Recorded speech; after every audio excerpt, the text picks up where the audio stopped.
निर्गुण हत्या केलेली आहे आणि त्या हत्याकांडाचं आहे आणि त्याचा न्याय जर आम्हा भीमसैनिकाला नाही मिळाला तर पुढच्या काळामध्ये आम्हाला रस्त्यावर याच्यापेक्षा तीव्रतेने उतरावं लागेल।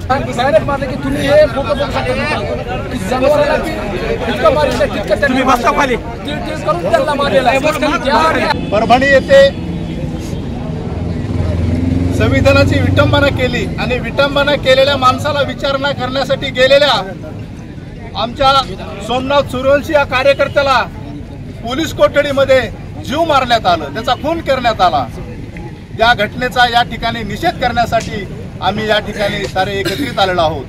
ते आपले सोमनाथ सूर्यवंशी भाऊ परभणी जिल्ह्यामध्ये जी घटना घडली, मी पण एक वडरा समाजाचा आहे, ते पण वडरा समाजाचे होते आणि मला असं वाटतं त्यांच्यासोबत जे केलं पोलीस लोकांनी ते म्हणजे खूप अन्याय झाल्यासारखं झालं त्यांच्यावरती आणि ज्या गोष्टी त्यांच्यावर झाल्यात असं कोणासोबत होऊ नये आणि जे संतोष देशमुख आपल्या केसमध्ये घटना झाली तसं कोणासोबत होऊ नये असं मला सगळ्यांना वाटते की नाही व्हायला पाहिजे। त्याच्यामुळे आम्ही मोर्चा हा काढला, कारण याच्यानंतर जो आवाज येईल, याच्यानंतर यानंतर जी रिॲक्शन होईल ते समाजानं आणि प्रशासनानं लक्षात ठेवावी एवढंच आम्ही म्हणतो। या ठिकाणी सोमनाथ सूर्यवंशी आणि संतोष देशमुख या दोन्हीसाठी तुम्ही न्यायासाठी केलेल्या मागणीमध्ये आम्ही या ठिकाणी तुमच्या बरोबर सहभागी आहोत। सोमनाथ सूर्यवंशी या तरुणाची कस्टडीमध्ये पोलीस स्टेशनमध्ये गेल्यावर हत्या झाली, त्याला मारहाण झाली, या घटनेचा आम्ही निषेध करतो।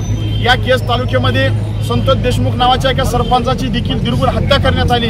हे असेच प्रकार जर चालू राहिले खरं तर सर्वसामान्य माणसाला जगणं असह्य होईल। आणि जे देशामध्ये आज तुम्ही सकाळीच बघितलं असेल की भाजपचे जे केंद्रीय मंत्री आहेत त्यांनी सांगितलं बाबासाहेब म्हणून एक म्हणण्याचा घोषणा देण्याचा एक क्रिएट झालेला आहे आणि तुम्ही त्याच्याऐवजी जर तुम्ही कुठल्या तरी देवाधर्माचं जर नाव घेतलं तर तुम्हाला 7-8 पिढ्या तिथं म्हणजे तुमची काहीतरी क्रांती होईल अशा पद्धतीचं जे आज बाबासाहेबांच्या विचाराचा, बाबासाहेबांच्या ज्या संविधानाचा त्यांनी जी खरं तर आज अपमान केलेला आहे त्याचा आम्ही जाहीर आज सर्वांच्या वतीनं आपल्या शेतकरी कामगार पक्षाच्या वतीनं सर्व भीमसैनिकाच्या वतीनं निषेध करतो।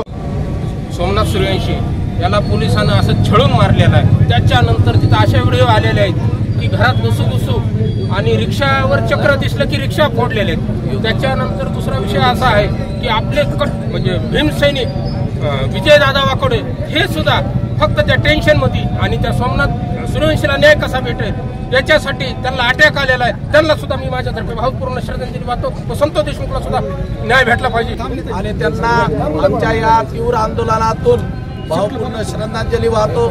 या ठिकाणी सगळ्यात महत्त्वाचं आमच्याकडे जे निवेदन आहे त्या निवेदनामध्ये सगळ्यात महत्त्वाचा मुद्दा आम्ही असा मांडलेला आहे की केज तालुक्यामध्ये नव्हे तो केज विधानसभा मतदारसंघामध्ये ज्या पद्धतीमध्ये अनुसूचित जाती जमातीवर अन्याय अत्याचार होत आहे, पोलीस प्रशासन सहकार्य करत नाही, आरोपीच्या बाजूने त्यांची बाजू मांडली जाते, यासाठी माननीय तहसीलदार यांना आम्ही एक विनंती करणार आहे की आपण शांतता कमिटीची मारहाण केल्यानंतर त्याला पोलीस कोठडीतून परत न्यायालयीन कोठडीमध्ये डांबलं गेलं। त्याच्या अंगावर एवढ्या जखमा होत्या, त्याला इतकं तो म्हणजे याला जखमी झालेला असताना देखील त्याला या जेलमध्ये डांबलं गेलं आणि जेलमध्ये डांबलं गेल्यानंतर त्याचा मृत्यू झाला। या दोन्ही घटनेचा निषेध करण्यासाठी आम्ही तमाम केस तालुक्यातले भीमसैनिक आम्ही या घटनेचा निषेध करून त्या घटनेचे संदर्भात जे कोणी आरोपी असतील त्यांना सहकार्य करणारे कोणी अधिकारी असतील, पोलीस अधिकारी असतील किंवा राजकीय लोक असतील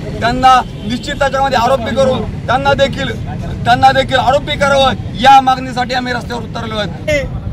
जेव्हापासून या 2 कुबड्याचं सरकार, या हाफ चड्डीवाल्याचं सरकार, हे फडणवीस सरकार ज्यावेळी या सत्तेमध्ये बसलं, या सत्तेमध्ये बसल्याच्या नंतर या ठिकाणी या फडणवीस सरकारने आमच्या दलित असतील, बहुजन असतील, ओबीसी असतील, अल्पसंख्याक असतील, आमच्या सर्व बहुजन समाजावर एक अन्याय अत्याचार करायला सुरुवात केलेली आहे।